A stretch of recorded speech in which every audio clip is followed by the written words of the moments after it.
In questa lezione andremo alla scoperta di Magritte e il surrealismo. Se siete interessati alla lezione integrale di circa un'ora e mezzo, potete richiederla cliccando nel primo link in descrizione. La lezione si intitola Arte tra sogno e provocazione, Magritte e il surrealismo. In tutte queste avanguardie c'è una cosa fondamentale, è una rielaborazione mentale della realtà, non più la sua imitazione. Avevamo visto nel periodo precedente, no, con gli impressionisti, il realismo, tutta la pittura più naturalistica, come ci si rifacesse effettivamente alla realtà. Considerate che tutte queste avanguardie, e il surrealismo in primis, rielabora mentalmente la realtà per proporre una realtà completamente nuova, mondi altri. Avevamo visto che vari elementi portano in una direzione che non è più di stabilità, di sicurezza, di certezza, dalla psicanalisi di Freud alla scoperta dei raggi X, alla teoria della relatività, no, di Einstein. Avevamo visto che queste scoperte scientifiche e tecnologiche avevano portato importanti risvolti nella società e non possiamo non conoscere la metafisica se si vuol parlare di surrealismo, perché è il movimento in un certo senso che precede. E tanto più Magritte rimarrà influenzato proprio da dipinti di Giorgio De Chirico, quindi bisogna per forza conoscere anche che cos'è la metafisica e da che cosa si differenzia. Considerate appunto che proprio la metafisica ispirerà proprio il surrealismo in Francia, oppure la nuova oggettività in Germania e addirittura anche la pop art inglese e statunitense. Allora, la metafisica nasce dall'incontro di Giorgio De Chirico e Carlo Carrà. Ci sono vari membri di questo gruppo e loro che cosa fanno? Recuperano tutta la figurazione tradizionale più classica e rifiutano che cosa? Il linguaggio cubo-futurista che abbiamo visto proprio la volta scorsa. Vi ricordate il futurismo che scomponeva la realtà, c'era questo senso del movimento? Qui siamo catapultati in un mondo di pace, dove si ritorna in un certo senso indietro, tra virgolette, ma volutamente, un recupero di una classicità, di un mondo silenzioso, un'arte che diventa espressione mentale e concettuale. E questo è alla base, diciamo, della pittura metafisica. È una corrente però la metafisica esclusivamente italiana e precede, considerate 10 anni, il surrealismo. E quindi di metafisica si può parlare solo qui in Italia. È considerata per tanti anche un'anti-avanguardia, perché abbiamo visto rispetto all'avanguardia la volontà, no, di ribellione, di distruggere, ecco, la metafisica è un ritorno all'ordine. Differenze quali sono col futurismo? Per esempio, la metafisica coinvolge anche solo la pittura, mentre il futurismo, l'abbiamo visto, quanti manifesti futuristi, una cinquantina, e mentre il futurismo era dinamico, ricercava il progresso, la velocità, De Chirico invece che cosa cerca? Cerca un'atmosfera straniante, qualcosa che lì per lì ci rendiamo conto c'è qualcosa che non torna. I personaggi spesso sono immobili e hanno questo aspetto inquietante, spesso mette manichini, no? E ci testimonia tutto il mistero dell'esistenza e dell'essere umano. È una realtà completamente diversa da quella che percepiamo, dai nostri sensi.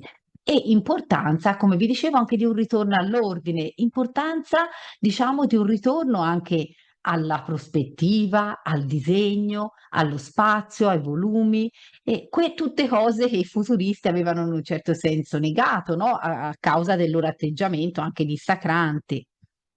I nomi più importanti sono De Chirico, Carrà e altri. Qui vi metto due immagini a confronto dove il futurismo cerca di distruggere, cerca il disordine, la forza, la celebrazione del progresso e inneggia all'uomo del futuro, basta vedere appunto la città che sale, no?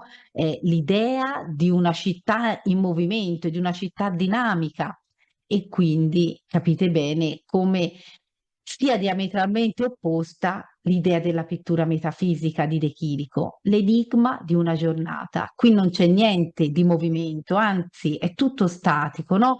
C'è proprio una contrapposizione netta, no?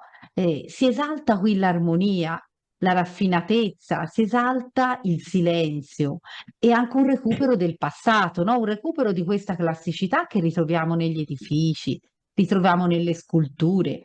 E questo per farvi capire subito queste enormi differenze.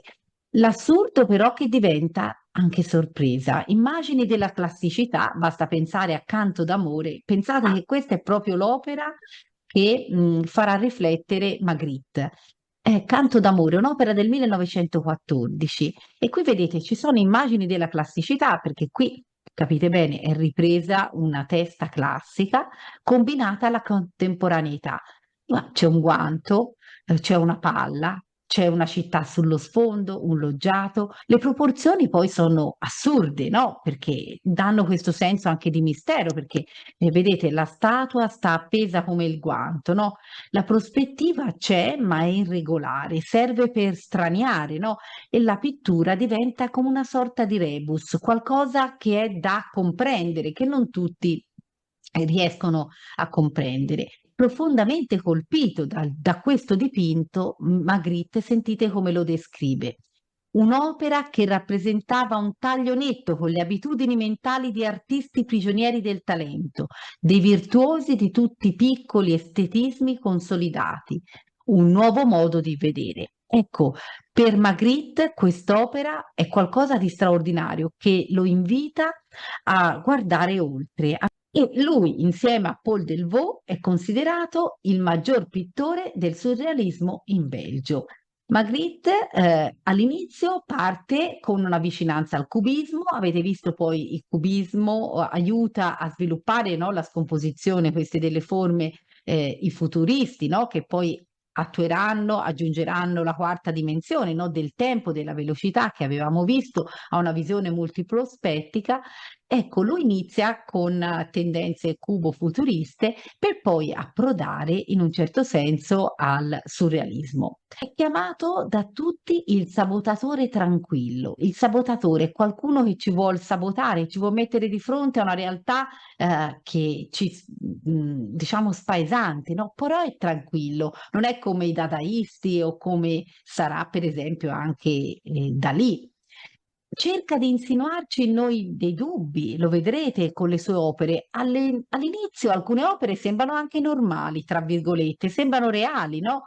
E poi invece lui ci vuol mostrare il mistero che c'è dietro alla vita, il mistero che è spesso inspiegabile, no? E è interessante che gli oggetti che noi vediamo spesso sono oggetti che abbiamo comunemente tutti i giorni, no? Sott'occhio ci invitano veramente a riflettere su quello che è la realtà. E questo è stato sicuramente un input dato anche da tutta la scoperta rivoluzionaria di Freud. Questa è una fotografia di Magritte, era nato in Belgio nel 1898. È figlio di un sarto, e quindi suo padre è un mercante, e quindi il padre lo costringe a trasferirsi più volte, anche in gioventù nel 1910, quando lui ha soli 12 anni, si trasferiscono a Châtelet. Qui a 13 anni lui ha uno shock tremendo perché sua madre muore suicida e lui vedrà il cadavere della madre, lo accompagnerà, diciamo, questo evento per tutta la sua esistenza. Quando viene recuperato il corpo della madre, lui lo vede, viene recuperata dal fiume Sambre, il cadavere della madre che era morto era avvolto in un lenzuolo. E questo lo vedrete, anche se lui poi non ha mai affermato questo legame, però vedrete che molte delle opere di Magritte sono legate al tema del velo, il volto velato. Iniziamo subito con un'opera come questa. Si intitola Le fantasticherie del viaggiatore solitario. È un'opera del 1926, quindi una delle prime surrealiste, dopo il fantino perduto che vi ho fatto vedere. Sullo sfondo c'è un paesaggio dominato da nubi, vedete, sullo sfondo che sembrano anche un po' minacciose. Quest'uomo con la bombetta, visto di spalle, che lo ritroviamo tante volte nelle opere di Magritte. E poi trovate questo cadavere di una donna, rigido. È un cadavere che non ha più nemmeno i capelli, simile a un osso di seppia. Se vi è capitato di viaggiare e sulla spiaggia vi sarà capitato di vedere un osso di seppia, no? Quando rimane l'osso appunto di questi molluschi. Il fiume è il Sambre, sicuramente il fiume dove è stato trovata anche rinvenuta la madre che si suicida. E il personaggio maschile, vedete, è colto nell'atto, diciamo che volta le spalle al dolore, come se non volesse sapere o conoscere, nel tentativo anche forse di rimuovere il dramma che ha vissuto, no? Della madre che abbiamo visto. Altri invece sostengono che può avere anche un'altra interpretazione, non solo di natura biografica, ma può essere addirittura un assassino e quella è la sua vittima e per nascondere la sua identità sta scappando via, no, col suo cappotto nero. Gli amanti ne fa varie versioni in cui si vede un uomo e una donna che si stringono insieme in un gesto affettuoso, come guardate, qui sembrano che stanno per farsi un selfie, per farsi fotografare, no? Potrebbe essere un'istantanea come quando noi andiamo in vacanza e ci mettiamo sullo sfondo di un paesaggio, del mare e ci facciamo una foto. Si vede una costa dietro, probabilmente della Normandia, del mare, e però che cosa c'è? Questi volti sono avvolti come in dei sudari.